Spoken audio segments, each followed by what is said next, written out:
Los saludo y los abrazo a todos ustedes.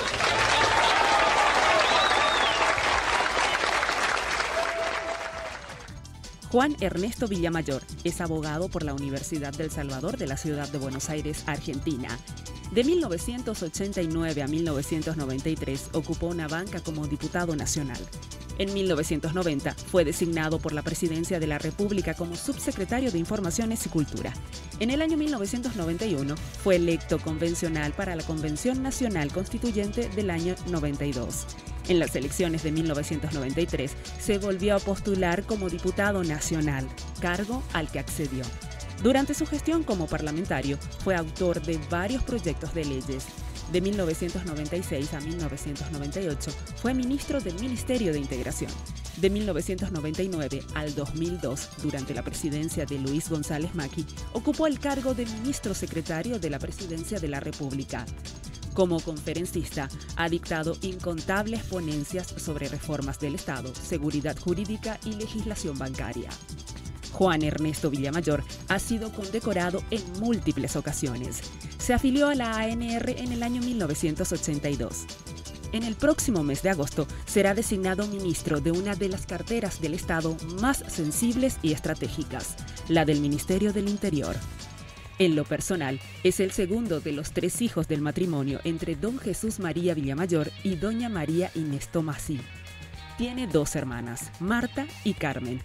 El pequeño Juan Ernesto nació en Montevideo, Uruguay. Su padre, un militar y excombatiente del 47, fue enviado al exilio en 1957. Al año siguiente, en marzo de 1958, nacería el único hijo varón de la pareja. Su plato preferido es el pescado. Lee sobre antropología, filosofía, historia y literatura. Cuenta que se casó 2 veces. Tiene 2 hijos, Alejandro y Nora, y está a punto de convertirse en abuelo. Convive desde hace tiempo con Lourdes Florentín, su actual pareja. Muy bien, chin, todo. Te rascamos el baúl de los recuerdos. Favor. Qué hermoso que eras cuando eras chiquitito. No quiero decir con eso que ahora no seas lindo, Juan Ernesto, disculpame. No sé dónde pero... va a parar el programa así. Ya empezamos con las agresiones. Qué Yo me acuerdo cuando vos desfilabas también. Ah, ¿por qué, Juan Ernesto? No, tenés digo, que ya que volarte? estamos en tren de... Ya te conté lo que me dijo un sobrino ¿Qué te chiquitito. Tía, vos sabés que no hay personas gordas. Y yo le digo, ¿cómo que no hay personas gordas? Le miré así con una cara de matarlo más o menos, ¿verdad? No, tía, hay personas con exceso de belleza. Entonces yo lo que tengo es exceso de belleza, Juan Ernesto. Ninguna duda que tenés exceso de belleza y también tenía en aquella época cuando desfilabas con el uniforme del Ah, famoso, las polleritas del Inter. Bueno, pero ha casado 2 veces. Sí. ¿Con quién estuviste casado? Con Cintia Peña y con Carmen Johansen. Y con Cintia Peña es que tuviste tus 2 hijos. 2 hijos. Ya no tuviste hijos después. Ya no tuve. No que van a aparecer algunos hijos ahora. No, ninguna posibilidad. Ni una posibilidad. 2 hijos y se acabó la producción. Y sí. Ahora ya no más. Y nietos No, únicamente. bueno, nietos ahora, ¿verdad? ¿Que vas a tener una? Alejandro, claro. ¿Tu hijo va a tener hijos? Mi hijo va a tener. ¿Y tu hija vive con quién? Mi hija vive en Europa, está estudiando ella en España y supongo que ella también va a tomar la iniciativa y va a hacer su vida, ¿verdad? Finalmente, ¿qué queremos los padres? Que los hijos vuelen. Claro. Y ella lo está haciendo fantásticamente bien. Ambos lo hacen fantásticamente bien. Bueno, ¿sos el abogado o ya no sos más el abogado del caso de los helicópteros? Porque me acuerdo que ABC sacó el tema, porque como vas a ser nombrado ministro del Interior, que vos eras el abogado del caso de helicópteros, ¿verdad? Y como ese caso lo llevás contra el Ministerio del Interior, ¿verdad? Porque el Ministerio del Interior No, el caso terminó. Ah, terminó totalmente. El caso terminó. O sea, la parte que me preocupaba, que en realidad es una cuota de amistad. Muchas veces las cosas se hacen desde la amistad, desde el compañerismo. Y yo vi ahí una gran injusticia, una injusticia realmente tremenda. Se había falsificado documentación en el Ministerio del Interior para imputar a empresarios para sacarle los contratos. Es un hecho realmente lamentable que habla muy poco de la seguridad jurídica en el Paraguay. Yo llegué a escribir libros sobre esa situación, sobre este juicio en particular, y la Corte hace un tiempo hizo lugar a una acción de inconstitucionalidad y anuló la elevación de la causa, es decir, anuló todo aquello. En consecuencia, para mí el caso terminó. si bien es cierto que hay reclamos patrimoniales, los reclamos patrimoniales tendrán que terminar de dirimirse ante la justicia, que guardan relación con servicios que no tienen nada que ver con los helicópteros. O sea, no pasan ya por los helicópteros. Los helicópteros estaban 100% pagados, siempre estuvieron 100% pagados. El ministerio compró otras cosas que no objetó. Entonces, como le iniciaron el juicio acá, decían, no le vamos a pagar esto, a ver si compensamos. En una actitud que una vez más riñe con lo más elemental de la administración del derecho. Pero bueno, es lógico cuando la gente atropella las instituciones, es lógico este tipo de resultados. Bueno, pero ahora ya nada, en síntesis. No, ya nada. O sea, yo nunca pasé de ser el abogado de la empresa, así como he sido abogado de Ivesur y de tantas empresas más. Sencillamente soy una persona que ha ejercido la profesión, he tenido muchísimos clientes, gracias a Dios he ganado muchísimos casos también, me ha ido muy bien. Sí. Y he vuelto a la política justamente muchas veces como consecuencia de todo esto, de la impotencia de luchar contra un aparato donde ni el talento del profesional ni la razón del cliente aseguran un resultado. Y creo que el país merece eso. Sin lugar a dudas. Bueno, ahora en tu calidad de apoderado, porque esto era en calidad de abogado y te pregunté porque como salió y quedó sin esclarecerse eso, quería saber qué pasó.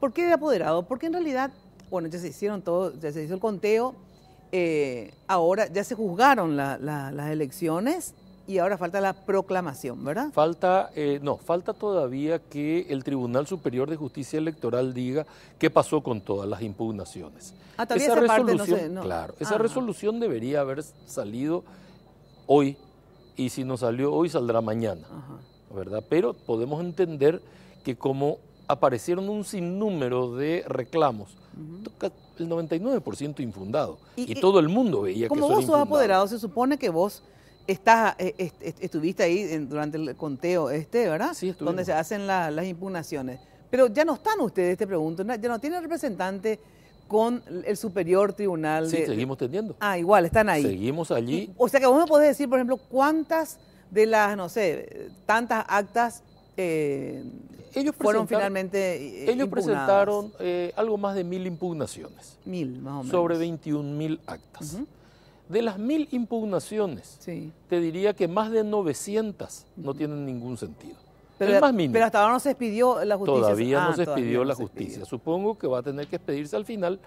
Y la verdad es que cualquier profesional sabe que lo que debe hacer la justicia es rechazar el 99% de lo que se presentó. Bueno, pero vamos a suponer... Y habrá un 1% que algo de razón debe tener. Bueno, pero vamos a suponer que inclusive el 100% de las impugnaciones el Superior Tribunal acepte. Vamos a suponer, nomás te digo. Partamos de la base que aceptó todo.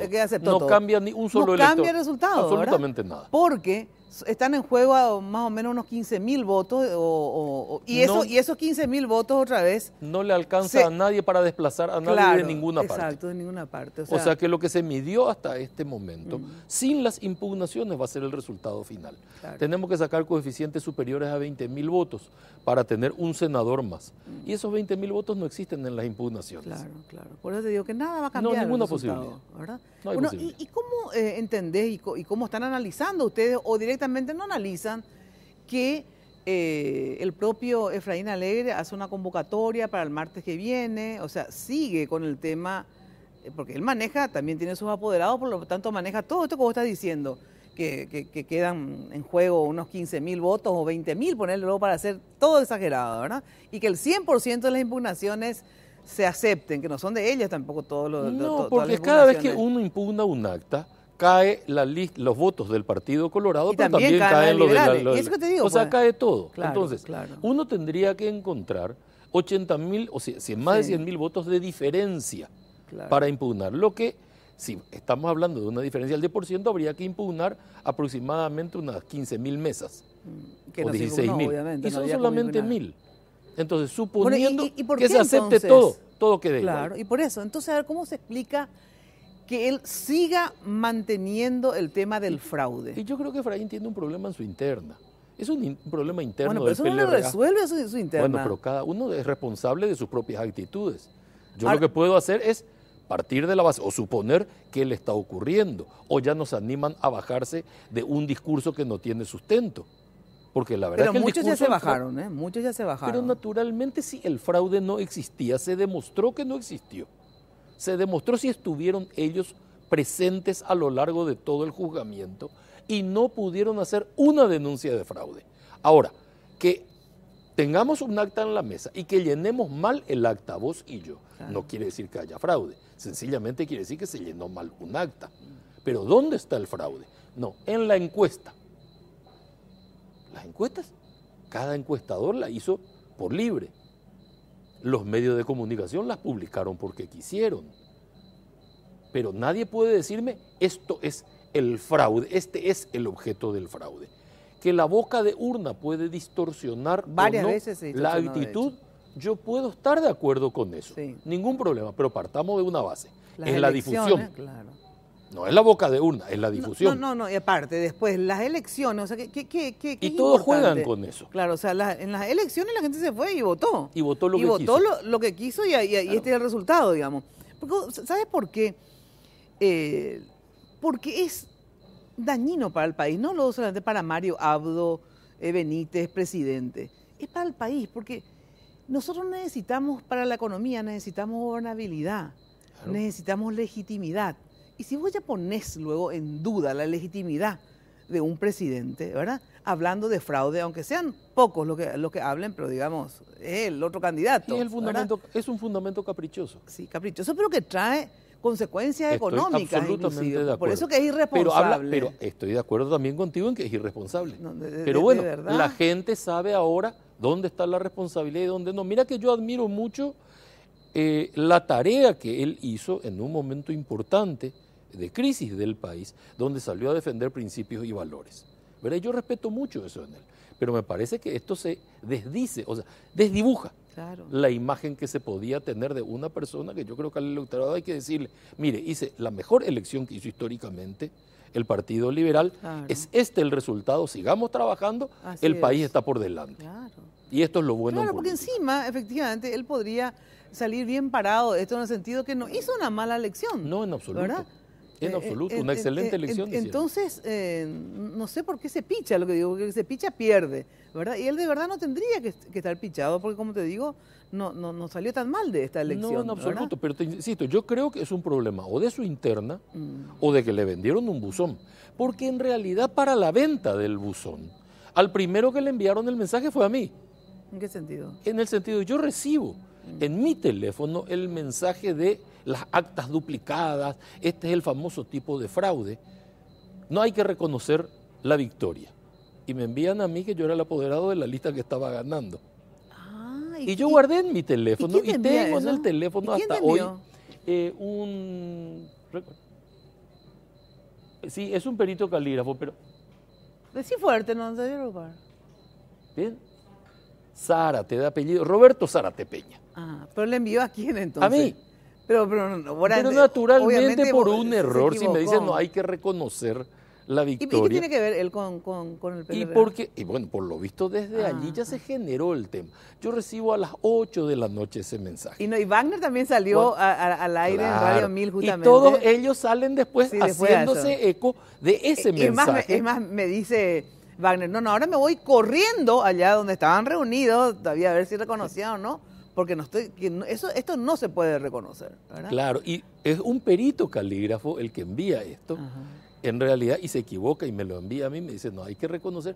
Y yo guardé eso, dije, bueno, escucho tantas cosas todos los días. No respondiste, ni entendías por qué te mandaban a vos. Pero un tiempo después veo un programa de televisión y cuando empiezo a ver eso, digo, caramba, este es el mensaje que yo recibí. Entonces dije, por Dios que no lo haya borrado. Empiezo a buscar en el teléfono y me encuentro que no lo había borrado. Lo tengo hasta ahora disponible. Y había unas fotos pegadas que yo dije, bueno, las fotos sí las tuve que haber borrado porque vacié todo el archivo del teléfono. En un momento de la campaña vos recibís 4.000, 5.000 fotos por día. Esto tuve que haber borrado. ¿Y no borraste? No, tampoco porque no las había bajado. ¿Y de qué eran las fotos? Y las fotos eran las fotos de actas, que en ese momento todavía estaban a medio llenar, pero se entiende, porque a las 8 de la noche muchos locales no habían cerrado. Es decir, ya se había cerrado el acceso, pero todavía se estaba en el conteo en los locales. Entonces Man dice, fíjense en la letra, pero la letra como cualquier letra, da lo mismo.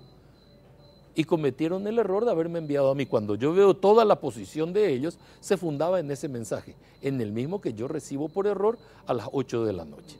Cuando ellos dicen, vamos a hacer la denuncia en la fiscalía, yo digo, yo me guardo el teléfono, tengo el mensaje, si la fiscal quiere, yo le muestro dónde se generó la historia del fraude. Ahora, ¿y por qué crees que hubo tan poca diferencia de votos? Si bien 100.000 votos son bastante, pero digo, en relación a lo que se esperaba, pues yo hasta aposté 8%, otros luego 18, 20. ¿Qué pasó, digamos? Porque había mayor expectativa en la diferencia. Hay gente que apuesta a que, y ellos denuncian, que en realidad la encuesta, al darte un colchón muy grande, desmoviliza al que trata de remontar. Pero también desmoviliza al que está ganando. Ese desmoviliza a todo el mundo. Sí. Entonces nadie puede buenamente decir, se desmovilizó solo este lado y no este otro. También la gente que hubiese votado por Marito se desmovilizó. Pero hay que tener en cuenta una cosa. A esta elección, la oposición llega unida. Y la oposición unida nunca había perdido con el Partido Colorado. Todas las veces que el Partido Colorado le ganó, la oposición venía dividida. Esta es la primera vez que viene absolutamente unida. No, pero cuando le ganó al Partido Colorado con Lugo... Estaba unida, con Lugo estaba unida. Y eso te digo. Claro, por eso te digo, pero todas esas veces perdió el Partido Colorado. Entonces, cuando la oposición se unió totalmente, le ganó al Partido Colorado. Esta vez vino totalmente unida. Y por eso la diferencia es tan pequeña. Y yo creo que la diferencia no es mucho más grande que eso. Podría ser algo más, pero habrá que ver exactamente cómo se perfilan los candidatos, qué pasó durante la campaña, si los discursos convencen en un 100%. Bueno, la oposición no estaba del todo unida tampoco, ¿eh? O sea, en sentido, ¿a qué me refiero? ¿Qué candidato estaba afuera? No como candidato a presidente. Claro, como candidato a presidente habían, pero obviamente no eran de un peso, digamos. Le voy a tomarlo a Ibáñez. Claro, Ibáñez nos saca más votos a nosotros ya sé, pero 100.000, ¿verdad? Después, Patria Querida, ¿verdad? Tuvo alrededor de 300.000 votos en senadores. No ya sé.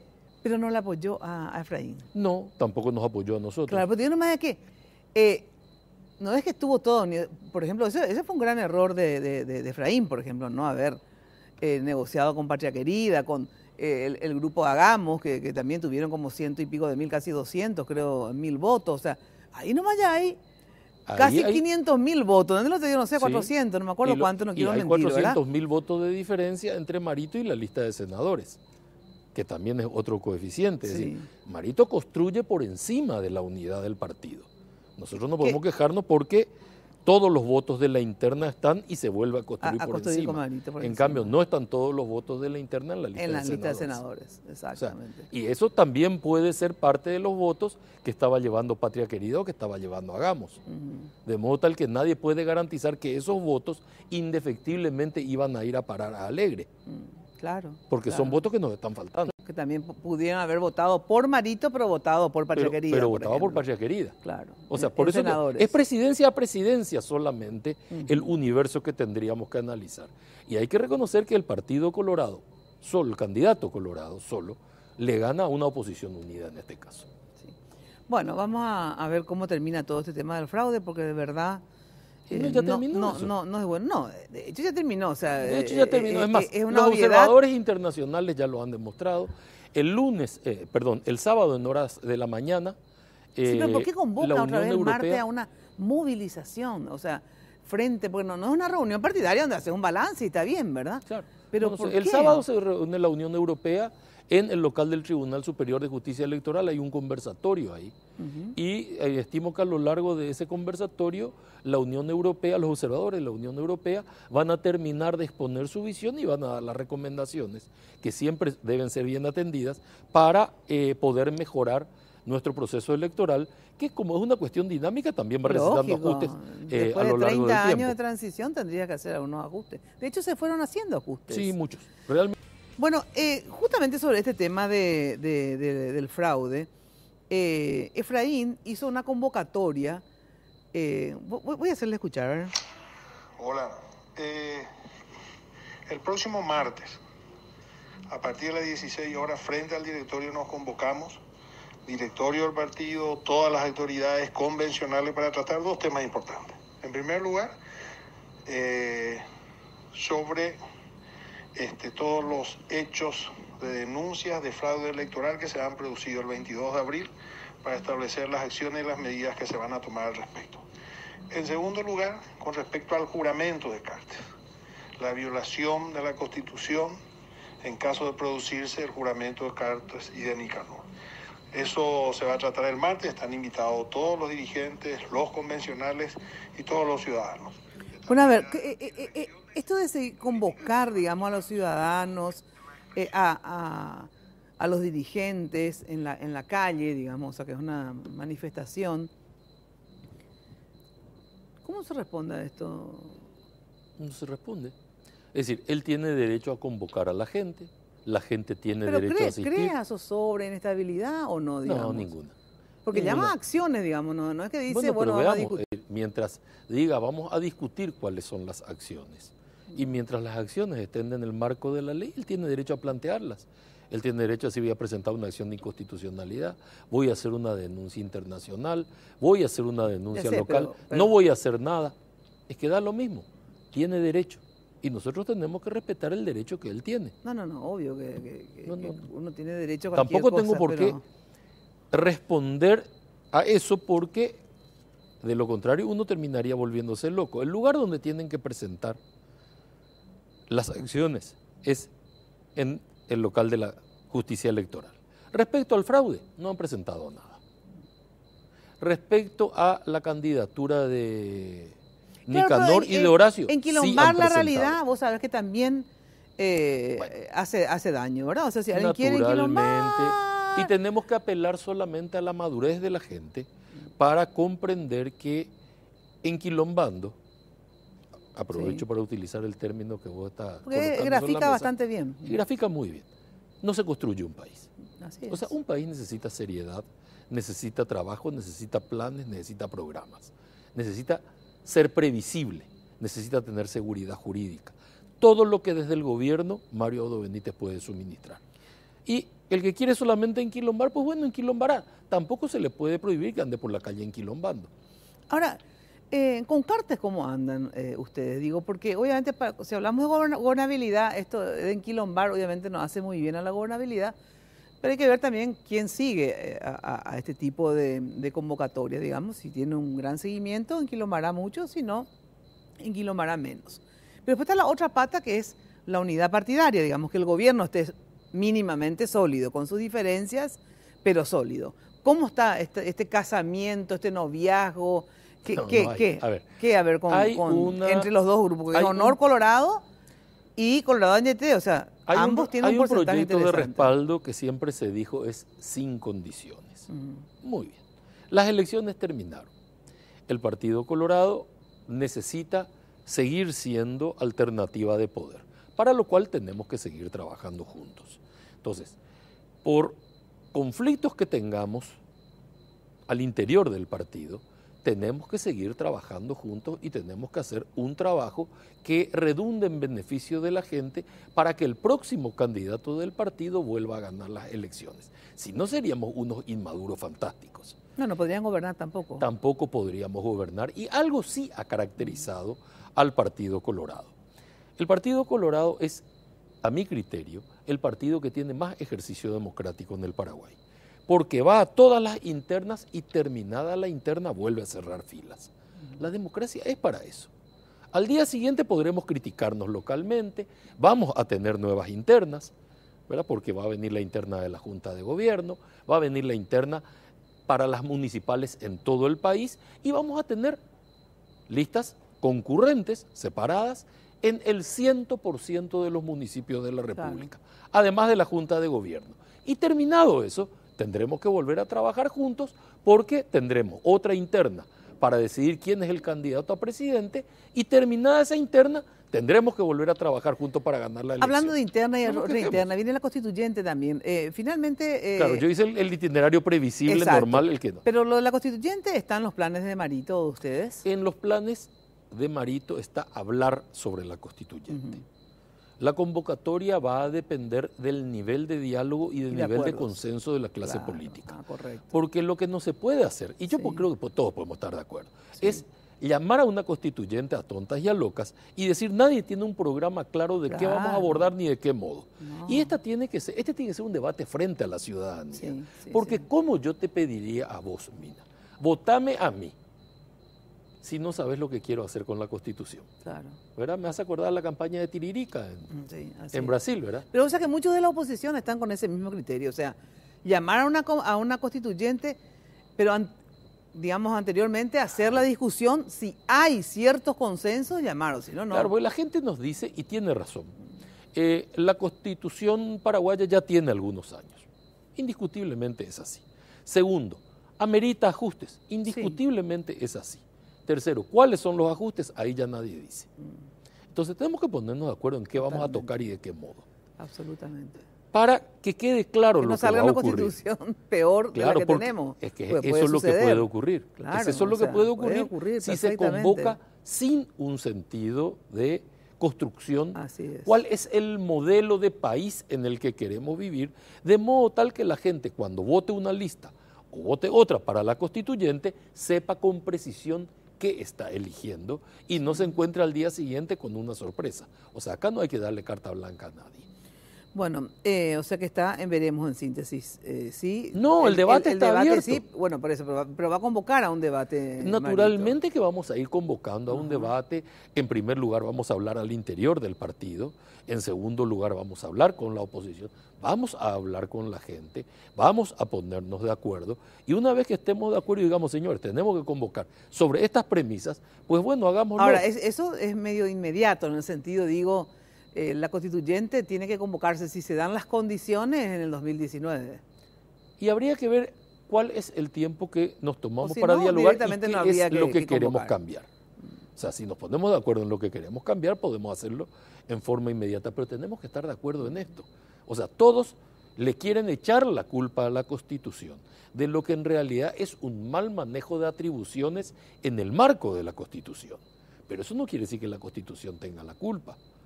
Sí, no, aparte hay muchas cosas que se pueden hacer con esta misma Constitución, digamos. Pero sin duda. No es la Constitución, son los hombres los culpables. Son los hombres los que han cometido hombres, dije, los no errores. las mujeres jamás. No, de ningún solamente modo, los jamás. Hombres. Bueno. Yo tampoco he encontrado una mujer culpable. Ahora, ¿qué hace actualmente el equipo de transición que vos sos coordinador, digamos? ¿Cuál es lo que es la función del equipo de transición actualmente? Nosotros estamos elaborando nuestra posición. El equipo de transición empieza a operar una vez que termina el proceso en el cual se dice Mario Audo Benítez es presidente de la República del Paraguay. Ahí empezamos a operar. Nosotros no podemos operar mientras esté todavía el proceso de reconocimiento. O sea, ¿y que ahora qué hacen entonces el equipo de transición? Consolidando nuestra posición interna. Ajá. Si bien es cierto, hay funcionarios ya que se acercan documentos o posturas o ideas o proyectos, no es menos cierto que el equipo empieza a trabajar oficialmente después de la proclamación de la candidatura de Mario Audo Benítez. O sea, ustedes todavía no están yendo a los ministerios, por ejemplo. No. Sino que se manejan con datos que le dan, etcétera, etcétera. Con datos que buenamente nos van acercando, pero una vez que se diga Mario Audo Benítez es presidente de la República del Paraguay, que va a ser el día 25, el día 26, 27, 28, ya se van a reunir los equipos del gobierno electo, tanto como del gobierno saliente, y ya elaboraremos el programa de tareas que conduce a que la gente acceda a la información y nosotros podamos cooperar programando el proyecto de presupuesto. Ahora, de todas maneras, ¿por qué Marito ya no nombra, digamos, en el sentido de darle la responsabilidad a cada uno de lo que él cree que va a hacer en su gobierno? A vos ya te digo, ¿verdad? La del Ministerio del Interior, Castiglioni y Relaciones Exteriores, ahora está la de Secretaría de la Niñez, ¿verdad? Que es, ¿cómo se llama? La fiscal Martínez. La fiscal Teresa Martínez. Se habla, hasta hoy fiscal. Sí, se habla de salud. Va a renunciar ella, va a renunciar porque naturalmente un fiscal no puede estar en el Poder Ejecutivo. En consecuencia, ella tiene que renunciar, para lo cual entiendo que está terminando o preparando los trámites de su jubilación, eso por lo que escuché, y presenta renuncia. Pero ¿por qué ustedes, digamos, en conjunto no le dicen a Marito, no discuten o no sé cómo ustedes se manejan, ¿verdad? Sí, bueno, vamos ya a decidir quién va a hacer qué, porque al 25 falta 10 días, menos de 10 días, ¿verdad? Entonces, para que después cada uno aparte de coordinar en conjunto el futuro gabinete, trabajar en conjunto, que vaya ya a sus respectivos ministerios. Vos hablarás con, ¿cómo se llama? Con Martínez, el otro hablará, no sé, Bueno, no, pero yo voy a coordinarlo a todo, voy a hablar con alguien más que aparte, con el ministro Martínez. Por supuesto, aparte también de mi interés particular. Pero que cada uno vaya ya a su ministerio. No te digo, no es porque, ¿qué importa? ¿Por qué? Porque vos querés, tiene que nombrarme, dice Calén. No, o sea, por una cuestión operativa. Pero, viste que Calén no te trata bien.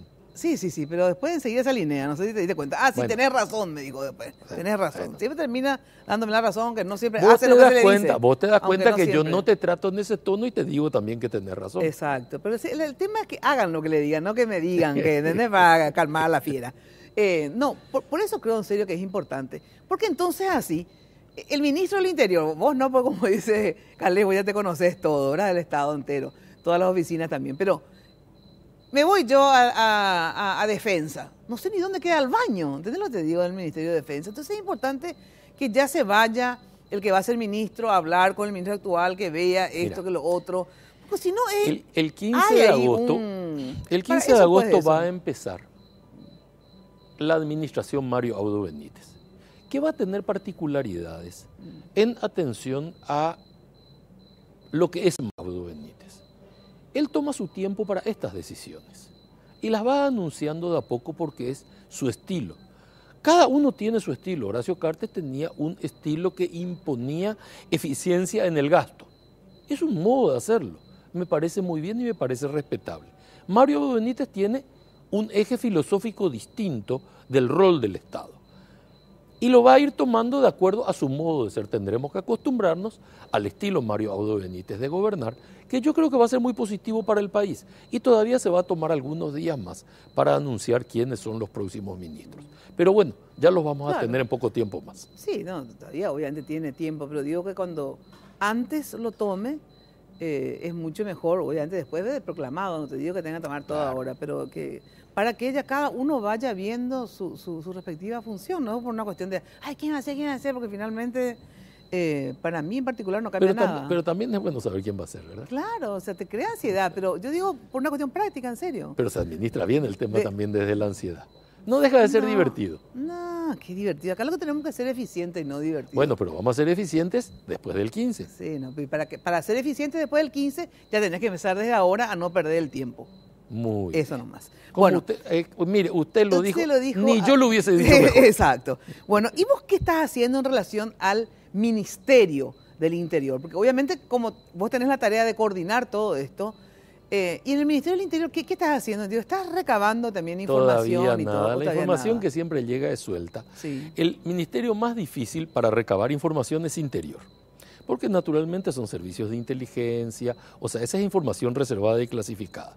Para cualquier otro ministerio podés entrar en internet. Y casi está todo allí. Casi está todo allí. Verás, si están las páginas actualizadas, vos encontrás casi todo allí. Pero en Interior no encontrás casi nada. Entonces, de repente alguna contratación que se llama de determinado modo y uno no sabe muy bien cuando lee el nombre qué diablos están contratando. Porque en realidad guarda relación con el sistema de seguridad.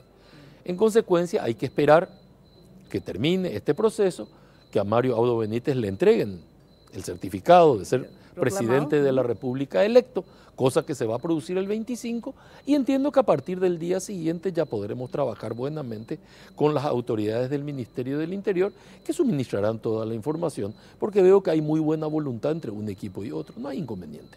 ¿Y cuál es tu idea, digamos? Primero, antes de cuál es tu idea, ¿por qué finalmente hablaste, me imagino, con Marito, cuando te dijo, sabes, que quiero que vayas al Ministerio del Interior? ¿Por qué él quiso que te habrá explicado? ¿Por qué Ministerio del Interior? Porque vos inclusive explicitaste públicamente de que te hubiera gustado estar en el Palacio al lado suyo, sí, ¿verdad? Como estuviste, de hecho, en otros gobiernos y fuiste una persona, digamos, importante en ese sentido.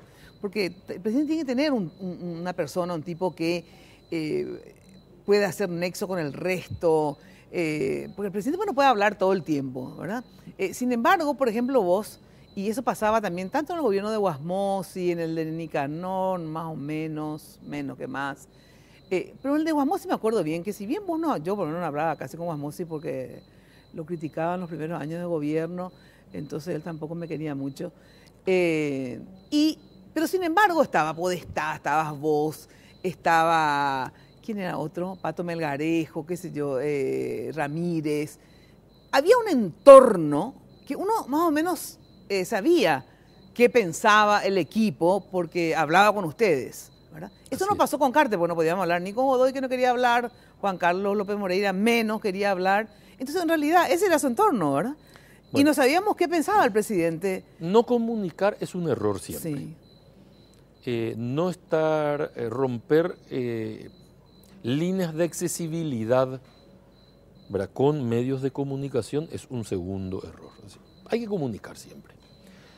Muchas veces en la comunicación uno advierte el modo en que se está observando la medida y eso da tiempo a veces para rectificar.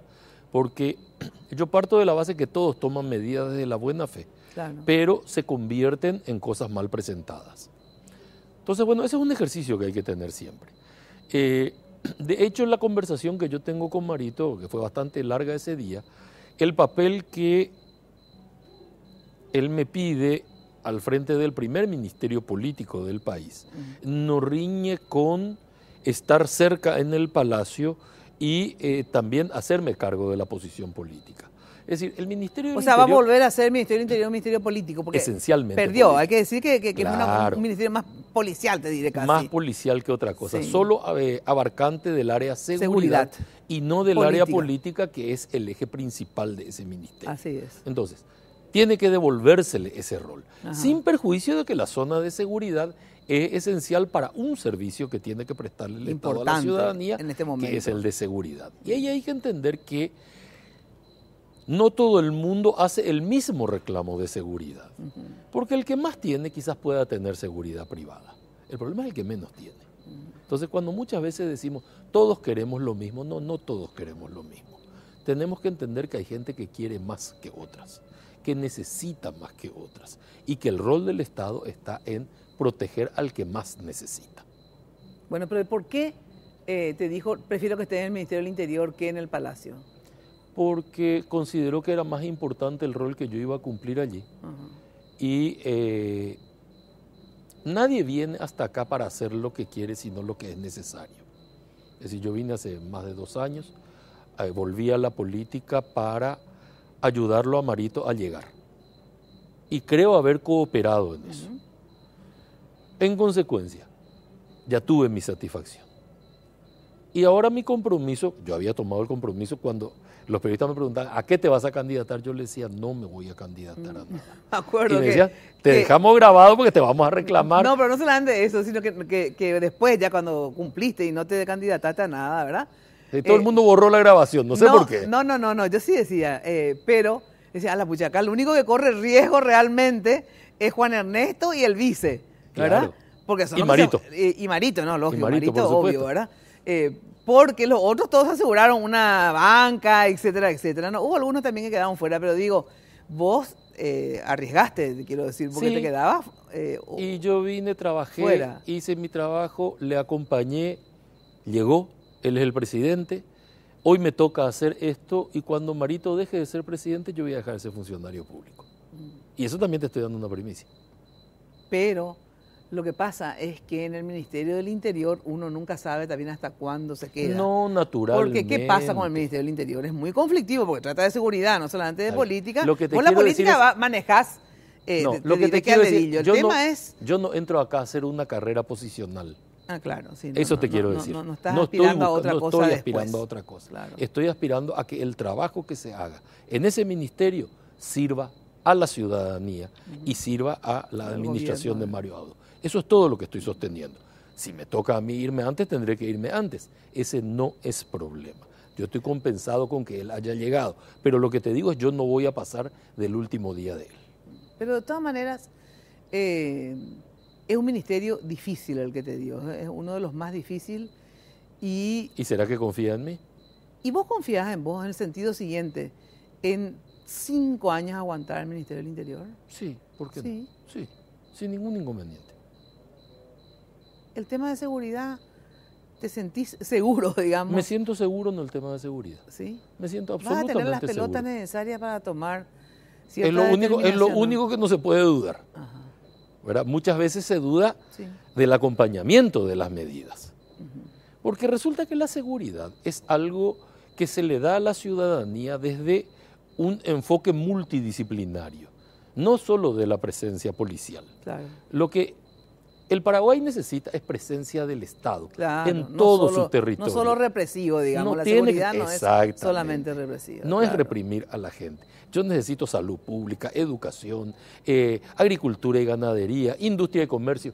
Todos tenemos que trabajar. Y además la policía, por supuesto. Claro. Además la policía. Pero todos tenemos que trabajar si queremos brindar seguridad, la sensación de seguridad. Claro. Y mientras no estemos todos juntos, no lo vamos a lograr. Pero después hay cuestiones puntuales. Esto que vos decís, efectivamente, la seguridad es todo esto, ¿verdad? O si no, no se combate. Y si no, no se combate la inseguridad. La inseguridad, ¿verdad? Pero después hay temas puntuales que, si bien también conllevan esto que vos estás diciendo, no solamente la represión, están cuestiones urticantes, como son el EPP y el robo masivo callejero, ¿verdad? Sí. Que le incomoda a la pobre madre que le espera a su hija que viene a la facultad en colectivo, ¿verdad? Le incomoda a la empleada doméstica que sale a las 3 de la mañana de su casa y tiene que caminar 4, 5, 7, 10, 12 cuadras. Son dos cuestiones muy sensibles, digamos. Claro, le incomoda a la gente que está en el mercado. Fíjate que le incomoda a los más humildes. Sí. Me traes el mejor ejemplo para ratificar lo que habíamos dicho antes. Y esta gente es víctima de una herida de arma blanca para robarle un teléfono celular o un par de zapatillas. Así mismo. Eso es lo más grave que se vive en el país. ¿Cómo? ¿Sabes lo que es hacer frente a esto? Porque te van a evaluar la gente en base a eso. Naturalmente me van a evaluar y vamos a desarrollar programas que no tiendan a lucimientos parciales, sino a desarrollar políticas de seguridad. Es decir, todo el cuerpo policial va a trabajar orgánicamente en esto. Y eso depende de la conducta del jefe. Y en relación a, porque yo nunca me quedó claro, y cuál es la función del ministro del Interior en la cadena de mandos en el sentido de la policía. O sea, ¿cuál es lo que es la relación del ministro del Interior y la policía? La policía ¿hasta qué punto vos tenés? Se comunica con el Poder Ejecutivo a través del Ministerio del Interior.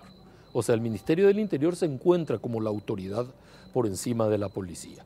Por eso que escuché decir todavía, la policía ganó autonomía. No, la policía no es una municipalidad, no tiene que tener autonomía.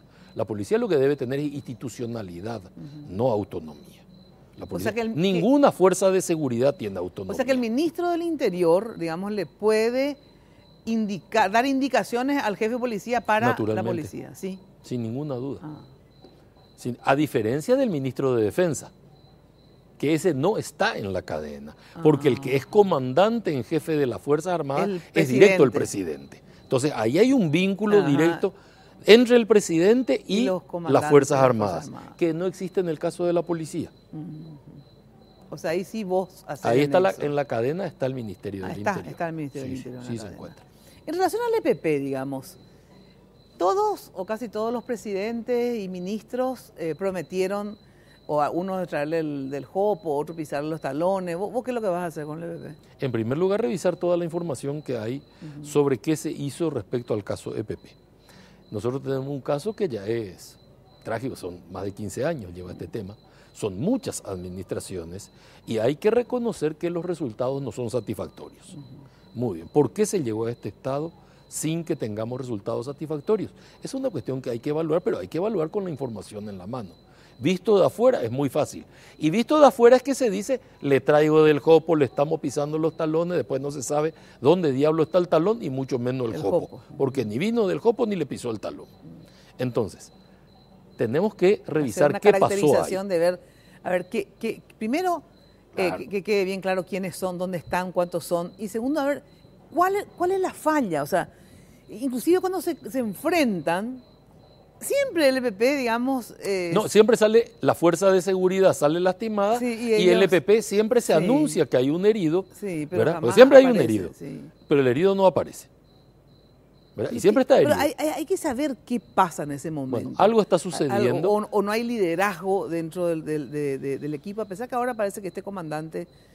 porque Benítez era realmente, el general Benítez era un comandante que lideraba las Fuerzas de Tareas Conjuntas. Vos pues no podés combatir a un grupo, ¿verdad?, que tiene mística, que tiene convicción, que tienen liderazgo. Nos guste o no nos guste, compartamos o no, pero tienen, ¿verdad? Entonces tienen fuerzas, son menos, mucho menos, obviamente, que las fuerzas regulares, sí, muchísimo ¿verdad? Menos.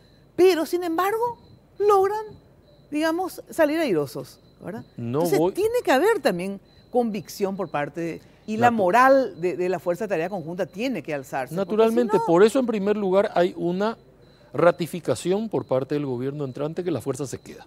Claro. Segundo, vamos a ver qué pasó. Exacto. ¿Qué ajuste hay que hacer? ¿Qué ajuste hay que hacer? Y vamos a hacer el ajuste que sea necesario para que el tema EPP termine. Y tengamos otros problemas, porque la inseguridad no va a terminar con el EPP. Este es un tema. Pero tenemos que devolver seguridad al norte. O sea, la gente tiene derecho a salir de su chacra, a que los chicos vayan a la escuela y que la preocupación de una madre cuando su hijo va a la escuela sea si va a llegar tarde o va a llegar temprano, pero que tenga la certeza de que va a llegar. Y esto que dijiste anteriormente, una cuestión es analizar, a ver dónde fracasó la Fuerza de la Conjunta, o sea, qué le falta, qué ajuste hay que hacer. Y después está esto que dijiste antes, o sea, en el norte, o sea, donde opera el EPP, debe darse políticas claras, políticas de Estado, ¿verdad? En términos de... Porque si no es campo fértil, obviamente para cualquiera se convertiría en guerrillero. Pero naturalmente, en semejante situación. Si la ¿verdad? gente se siente abandonada, no siente el respaldo del sector público, ¿qué se le puede pedir? Si yo lo único que no puedo hacer es pedirle actos heroicos a la ciudadanía. Eso está más allá de la capacidad del sector público. Ahora también hay que entender, o sea, la gente tiene que entender que tampoco el Estado te tiene que dar todo, ¿verdad? Porque si no también tenemos esta costumbre, bueno, y por eso pero en seguridad tienen que darte todo. Sí, entonces, pero en materia cuando de seguridad Estado da, sí tiene también, que dar el Estado. No, el Estado categórico. En materia de seguridad sí. Cuando hablamos de estas otras cosas que el Estado también tiene que dar para crear ese clima en el norte, ¿verdad? Claro. También, digamos, tiene que crear las condiciones para que se pueda trabajar, etcétera, etcétera, pero no tampoco ser un Estado absolutamente asistencialista. Bueno, ¿verdad? es que la idea no es ser asistencialista, la idea justamente es generar los puestos de trabajo para que cada uno Generar desde las su condiciones. dignidad pueda llevar el pan a la mesa.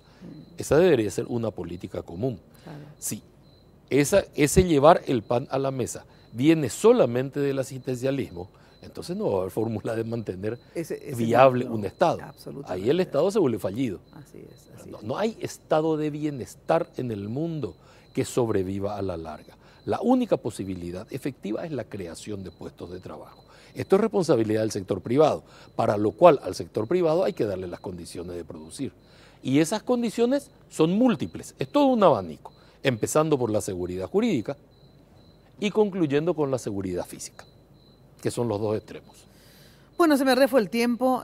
Vamos a hacer, ¿vas a tener una política de comunicación con la prensa o cuando seas ministro vas a establecer? No sé, te estoy criticando desde ya, que también obviamente te criticaré, pero... Parece buena idea de todo modo criticarme desde ya. No, de verdad te deseo lo mejor, Juan Ernesto, porque si te va bien a vos, nos irá bien al resto de los paraguayos. Pero ¿vas a tener una política de comunicación directa en el sentido, qué sé yo, vas a establecer conferencias de prensa sistemáticas o simplemente cuando se te llame atenderás al teléfono y si hay algo que comunicar, comunicas? No, primero tenemos que establecer un sistema porque de lo contrario uno estaría todo el día contestando el teléfono y no habría modo de trabajar. O sea que un sistema siempre es necesario, salvo que las circunstancias hagan que el sistema sea superado. Claro. Entonces, en ese caso, bueno, se comprenderá la superación. Pero habrá una política de puertas abiertas. Sí. Y vas a estar en comunicación vos personalmente con la personalmente y permanentemente. Me alegra. Vamos a ver si cumple ahora. Gracias, Juan Sin duda. Ernesto. De ¿Cuándo te fallé? Mejor. No, la verdad que no, sinceramente nunca. Todas las veces que quise hablar contigo, cuando en tus otras funciones y ¿cuándo te fallé? Jamás. Por eso te digo, cuando nos comprometemos a hacer algo, se hace. Eso es lo importante. Porque... Primero, vos mismo sabés que yo cuando tengo posiciones, son posiciones absolutamente francas. Lo que pasa es que tu pacto, igual que el mío, son similares frente a la ciudadanía. Vos tenés un pacto con el que te escucha. Vos le decís lo que vos creés con sinceridad y él te escucha por eso. En el momento que vos dejes de ser sincera, él va a dejar de escucharte. Así es. Si yo incumplo mi promesa, la gente va a tener todo el derecho de criticarme. ¿Por qué yo me compraría una crítica solo por incumplir algo que es de mi objetivo cumplir? No tiene sentido. Bueno, que así sea. Muy inteligente de tu parte. Muchas gracias por estar aquí. ¿Sí? Por favor, gracias a vos. Bueno, ahora sí vamos a una brevísima pausa. En un ratito más estamos con una campaña espectacular, así que quédense ahí. Pero están con nosotros el señor Colazo Bo y Roberto Greco. ¿Qué tal, Colazo? ¿Cómo estás? Hola, Mina, querida. ¿Cómo andás? Gracias por recibirnos acá en tu programa. No, feliz de poder promover y poner a conocimiento de la gente cosas lindas también, no solamente las malas noticias. Roberto, gracias por estar. Gracias, Mina, por tenernos acá. Bueno, es un placer estar contigo. Gracias. Jenny nos preparó un informe de por qué están aquí con nosotros. Un pupitre para mi escuela es una iniciativa que tiene como cara visible al multifacético chef Colazo Bo. La campaña apunta a buscar patrocinadores en el sector privado con cuyos aportes se costean los pupitres que serán donados a las escuelas carenciadas de distintas partes del país. Los pupitres están elaborados en poliuretano de alta resistencia, reciclable en 100%, ergonómica, muy segura y económica. Cada pupitre tiene un costo de 150.000 guaraníes y está fabricado por la firma nacional Envapar S.A. Son ideales para lugares con altos niveles de sal en el suelo. Son resistentes al agua, por lo que se pueden mojar. Los responsables de la campaña Un pupitre para mi escuela tienen como meta entregar este año 150.000 pupitres a las escuelas dependientes del Ministerio de Educación y Ciencias, para lo cual invitan a empresas, organizaciones y particulares a ingresar a las redes de la campaña en Facebook Un pupitre para mi escuela y así obtener información de cómo hacer sus donaciones o directamente a la cuenta del BBVA que aparece en pantalla. Y recuerde que un pupitre puede hacer la diferencia.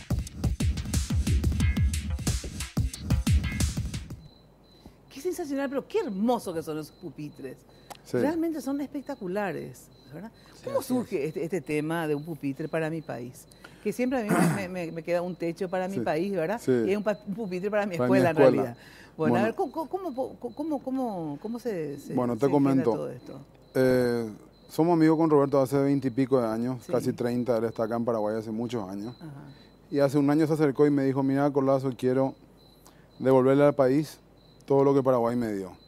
Y quiero que me acompañes en este proyecto, a ver si es que te interesa. Y me comenta lo que se estuvo haciendo en México, lo que se está haciendo en México, que hace muchos años comenzó una campaña igual a esta, que es por la cual nosotros decidimos involucrar acá en Paraguay todo ese tema, que tiene ya más de 4 millones de pupitres entregados en México. Ah, o sea que hay una experiencia en otro lugar. Sí, nos inspiramos en esa campaña. Sí. Claro. Y comenzamos a ver, yo soy uno de 8 hermanos, somos más de 20 primos, yo solo tengo 9 hijos. Entonces, él ya tiene que cobrar un pupitre para cada hijo. Entonces, ¿por qué no hacer algo por este país a quien tanto quiero, verdad? Claro. Y comenzamos y necesitamos un proveedor serio. Necesitamos un proveedor con mucha cantidad de posibilidad de producción y fue así que llegamos hasta Envapar. Trabajamos con la matriz. Preparamos el proyecto, presentamos al ministerio y con unos meses de proyectos y demás, el 22, 23 de marzo lanzamos la campaña este año. El 22 de marzo. Sí. Y tenemos más de 2.000 pupitres entregados ya en casi 2 meses. Bueno, a ver, ¿en qué consiste un pupitre para mi escuela? A ver, ¿cuál es el mecanismo, digamos? Las empresas pueden donar, yo puedo donar, porque se hace la donación por cada pupitre. Yo puedo elegir a qué escuela donar o ya está preestablecido qué escuelas van a ser las beneficiadas o es optativo. ¿Cómo es? ¿Cómo funciona, digamos? Te cuento. Nosotros tenemos una cantidad de escuelas que van llamando y nosotros vamos colocando por orden. Llamo número 1, llamo número 2, número 3, número 4 y así sucesivamente. Nosotros, las escuelas le llaman también a ustedes. Nos llaman a nosotros. Muchas escuelas le llaman queriendo saber acá necesitamos pupitres, etcétera.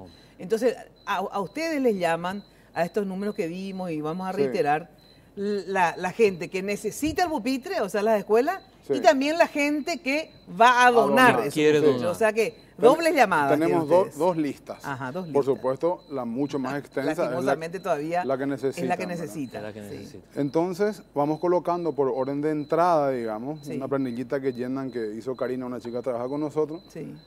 y vamos direccionando las donaciones de acuerdo va llegando sus números. Entiendo. Ahora, hay veces que las escuelas que están en el número 40 o 45 o 50 pasan arriba inmediatamente porque llama Mina y dice, yo quiero donar para esa escuela. Claro, porque yo Porque me fui ahí, o porque mi hija se fue, o porque los Está en la zona de influencia. claro, la zona de influencia de la empresa. Exacto. Entonces, ¿verdad? no es que le hacemos esperar su donación Claro, lógico, cuando llegue porque su el que número. dona también Claro. El que dona, sí. tiene El que obviamente hacemos la inmediatamente. potestad de poder. Ahora, estas sillas, digamos, son de plástico, o sea, son reciclables después, entonces, si se llegan Sí. a romper o algo así. En realidad las sillas son de polipropileno de alta densidad. Ajá. O sea, que es un tipo de Una- plástico. un Es un tipo de plástico. plástico, ajá. Pero al ser de alta densidad quiere decir que las moléculas están más agrupadas. Ajá. O sea, el producto Entonces más son resistente. más resistentes, Sí. ¿verdad?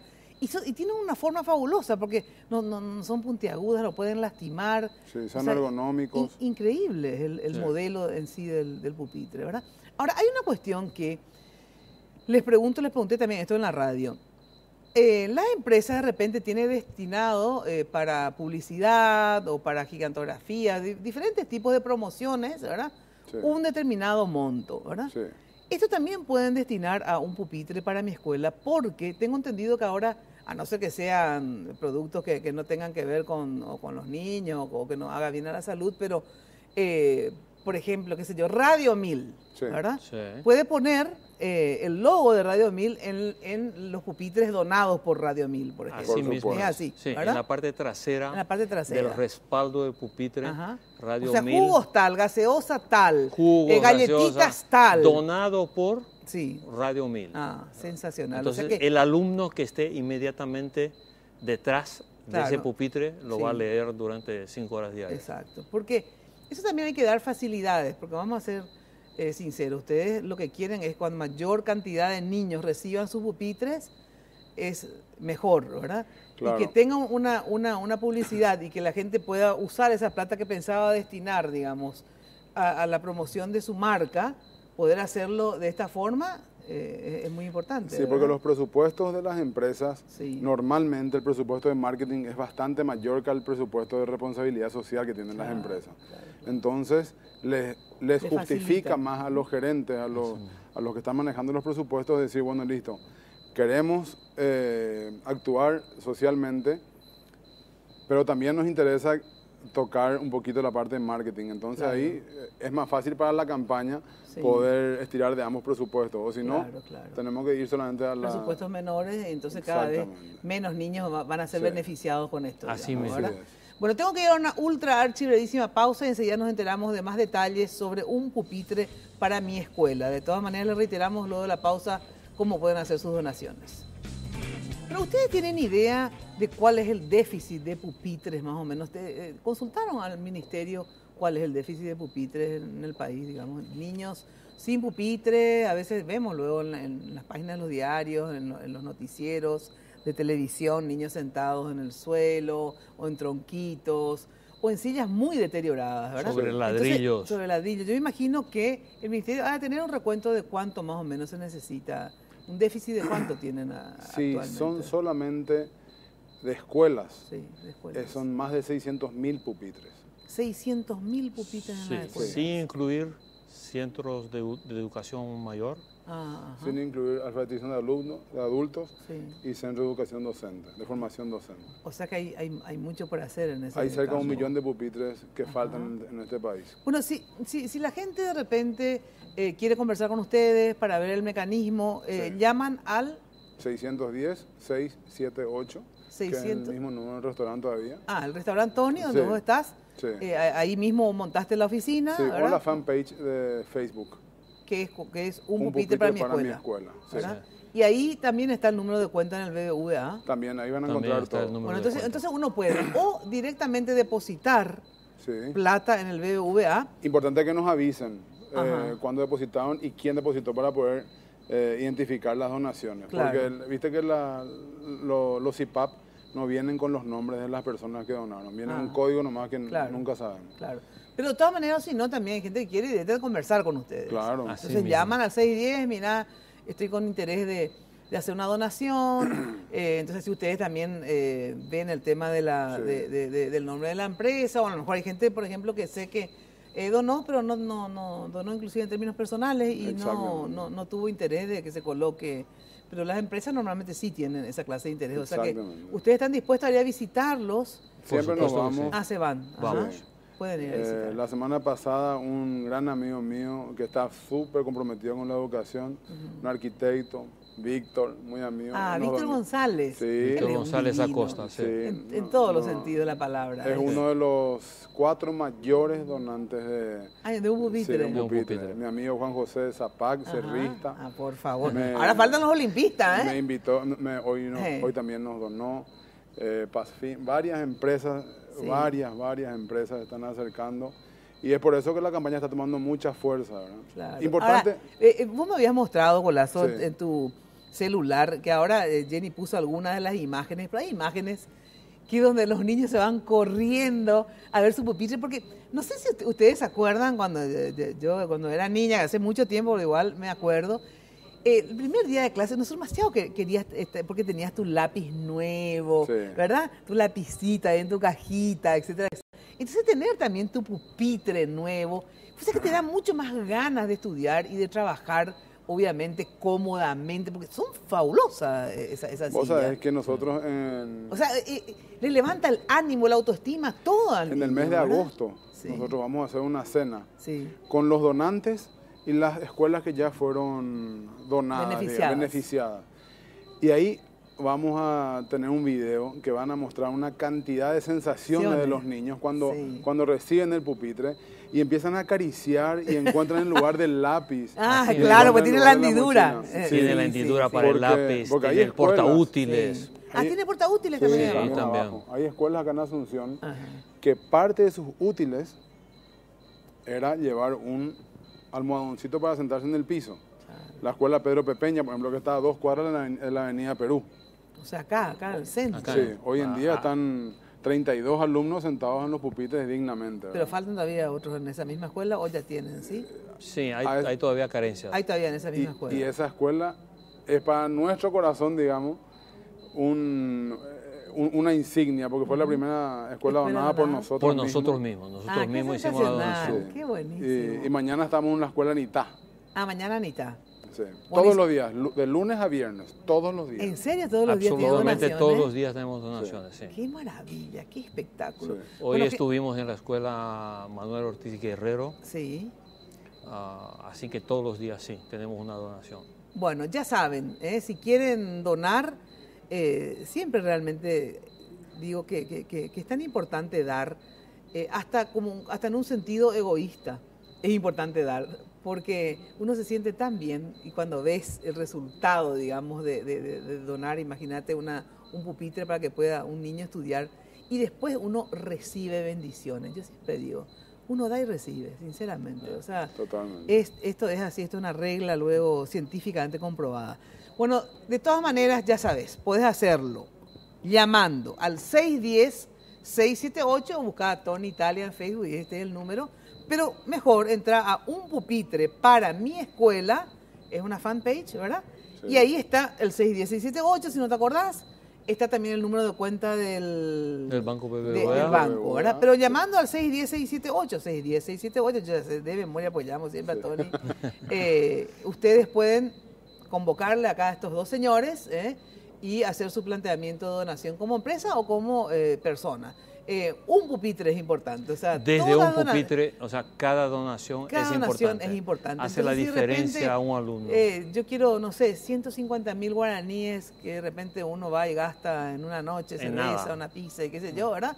Y quiero donar y poner en la cuenta del BBVA, coloco. Porque fíjense que muchos grandes emprendimientos en este país no solamente se hicieron con las 50 sillas donadas, las 100 sillas, sino que también sillita a sillita, de a uno, ¿verdad? Sí. Muchísima gente puede depositar al BBVA Y es como hizo Teletón, como hace justamente Un Techo para mi País, etcétera, que también muchísima gente colabora, con grandes colaboraciones, pero también aquel que quiere colaborar con 10 sillas, con 5, puede hacerlo. Totalmente. Están todos, 600.000 paraguayos donando una silla pueden cambiar la historia de la educación en este momento en el país. Así mismo. Gracias por estar aquí. ¿Sí? A ustedes. Gracias, en serio, de verdad. Por recibirnos. Bueno, atención, 610-678, anotá ya, 610-678. Muchísimas gracias por acompañarnos hoy y siempre.